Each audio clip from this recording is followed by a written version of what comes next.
SR slum के लोगों को ज़्यादा से ज़्यादा अवेयर करें, वहाँ पर थोड़ा एक अपील करें लोगों को। मुंबई में बहुत सारे स्लम अभी 50% लोग रहते हैं, उनको किस तरह से गुमराह नहीं हो लोग, उनको अवेयरनेस नहीं है SRA के क्या नियम कायदे 2011 2000 तक, वो थोड़ा अवेयर करने के लिए एक अपील करें सभी मुंबई के झोपड़ा धारकों को। नहीं, मैं ऐसा मानता हूँ कि क्यों लोगों को भी हम जागरूक करें। लोग जागरूक नहीं है, जो लोग समझदार नहीं है, इसलिए वो एक नगर सेवक चुन कर देता है, एक MLA चुन कर देता है, एक MP चुन कर देता है, सरकार बनवाता है। तो ये हम सारे लोगों का काम है ना उसको उसका हक दिलाने का। वो क्यों इधर उधर दौड़े, उसने दौड़ना क्यों चाहिए यहाँ वहाँ? बराबर। अगर हम कितने लोग को सिखाएंगे? हम सिखाएंगे तो फिर दूसरा भी एक सिस्टम है, गलत सिखाने वाले लोग भी है। तो गलत और सही को सबको बाजू में रख दो।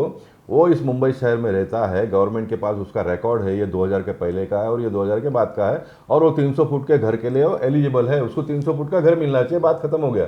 जो भी बिल्डर ने आ गया कंसेंट कर दिया, उसको घर दे के खाली कर दिया, घर 3 साल के अंदर उसको घर मिलकर बनकर मिलना चाहिए, तो पहले 3 महीने में उसको CC मिले, इस प्रकार की व्यवस्था CO SRA ने करना चाहिए। CO SRA अगर नहीं करता है तो वो बिल्डर ने नगर सेवक आमदार खासदार के पास आना चाहिए, हम लोगों ने उसको मदद करना चाहिए, सब लोगों ने मिलकर काम करना पड़ेगा। अब जो घर वाले की आप बात करते हो उसको जागरूक करने की, अब ये निकल जाता है, 3 साल का भाड़ा ले लेता है। आज बहुत सारे लोग इस मोड़ पर आए हैं, भाड़ा के लिए कोशिश करते हैं, 3 साल का तो मिल गया, 4था साल का भी मिले, 5वां साल का भी मिले, उसको घर मिले, इसका वो प्रयास नहीं करता है। तो मैं लोगों को समझाता हूँ, ये भाड़े के चक्कर में से निकालो। आपके पास एक 40-50 लाख रुपए का घर आपको बनकर मिलता है, वो आपकी पूंजी है। आप घर जल्दी मिले इसलिए आप कोशिश करो।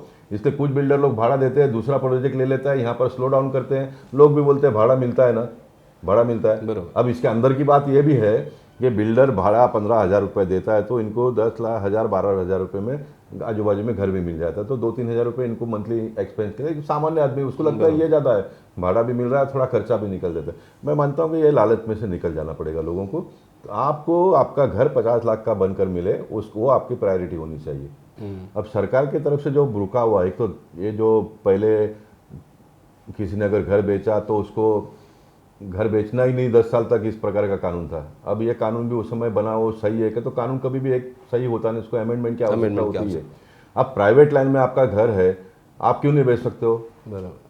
मेरे पिताजी ने प्राइवेट लाइन में घर परचेज करके दिया, मैं पढ़ लिख कर अच्छा हो गया, मुझे 500 फुट के घर में जाना है, तो मेरा झोपड़ा तो मैं बेचूंगा ही, मैं क्यों नहीं बेचूंगा? SRA का अगर 300 फुट का भी मुझे मिला तो मुझे वो बेचना है, तो मैं क्यों नहीं बेचूंगा? सरकार ने उसका जो भी, हाँ, सरकार कायदा बनाए कि आप बेचते हो तो इस मुंबई शहर में भी 2011 का कानून है, 2011 के पहले के लोगों को ही आप बेचो, नहीं तो आपका रूम जब्त हो जाएगा। कड़क से कड़क कानून बनाओ, मैं उसका समर्थन करूंगा, कड़क से कड़क कानून बनाओ, मैं इसका समर्थन करूंगा। लेकिन अभी सरकार के भी ध्यान में आया कि सरकार ने अभी 5 साल का करने का था, फिर अभी उसको और कम करके अभी उसका GR निकलना बाकी है, उसका रेट भी तय हो गया है। अब ये कोर्ट का एक लास्ट कंसर्न लेकर उसको करने वाले देवेंद्र जी, GR निकालने का आदेश दे दिया, तो एक ट्रांसफ़र का एक मुद्दा खत्म हो जाएगा। सशुल्क 2000 से 2011 का सब घर बनकर रेडी पड़े हैं मुंबई शहर में, लोग भाड़े से रह रहे, बिल्डर भाड़ा दे नहीं रहा है। सामान्य आदमी मुंबई शहर में आज भी 10-15 हज़ार रुपया कमाता है सिर्फ, तो उसको 10-15 हज़ार रुपये भाड़ा देना पड़ता, तो खाएगा क्या बेचारा? इसके बारे में कोई चिंता नहीं करेगा। अच्छा, बिल्डर ने घर बना दिया है, घर उधर खाली पड़ा है, लेकिन सशुल्क का रेट तय नहीं हो रहा है, इसलिए वो बिल्डर उसको देते नहीं है, ये एक मुद्दा है। तो मैंने कल भी पालक मंत्री का हमारा DPTC का मीटिंग बैठक में हो, उसमें कहा कि आप कम से कम एक क्लैरिफिकेशन नोट तो निकाल दो, भाई जब तक सरकार ये तय नहीं करती है तब तक लोगों को परेशानी ना करे, खत्म हो गया बात ना। हम लोगों को सुविधा देने के लिए बैठे हैं कि लोगों को परेशान करने के लिए बैठे हैं? अब जो वर्तमान सिस्टम है परेशान कर रहा है लोगों को। जो परसों मैंने मलाड में जाकर जो दशहरे का दिन प्रॉब्लम क्रिएट हुआ, दशहरे का दिन 3 कैंडिडेट को आपने पात्र कर दिया। 40 साल से वो झोपड़पट्टी प्राइवेट लाइन में रहते थे, बिल्डर ने बिल्डिंग बनाकर 4 साल हो गया, लेकिन सशुल्क का रेट तय नहीं होता है, इसलिए वो बिल्डर उसको दे नहीं पाता है। बिल्डर ने लेटर भी लिख दिया SRA को कि जो भी सशुल्क का पैसा होगा मैं भर दूंगा, मैं इनको रहने को दे रहा हूं। इसमें क्या उसने पाप किया? दशहरे के दिन उसको खाली करने आए। अब मेरे ऊपर लोगों का प्रेम भी है, विश्वास भी है, मैं फ़ोन भी उठाता हूँ, मुझे फ़ोन आया तो मैं खाना छोड़कर भागा वहाँ पर, और फिर हज़ारों कार्यकर्ता और लोग वहाँ पर आ गए, और फिर वो चले गए, पुलिस ने के ऊपर एक्शन भी जो लेना वो ले लिया। क्या चल रहा है मुंबई शहर में? तो मैंने कहा कि जब तक ये गवर्नमेंट सशुल्क और ट्रांसफ़र का तय नहीं करते हैं, तब तक किसी ने उनको परेशान नहीं करने का। और लोगों ने भी थोड़ा जागरूक हो भैया, इस देश को प्राणों की अपनी जान देकर आज़ादी प्राप्त करके नेताओं ने हमारे हाथ में दिया है। आप अपने हक के लिए थोड़ा भी लड़ोगे नहीं। जो भी कलेक्टर का ऑफिसर आएगा, जब तक अभी गवर्नमेंट निर्णय नहीं लेती, आपने बिल्कुल डरना नहीं चाहिए।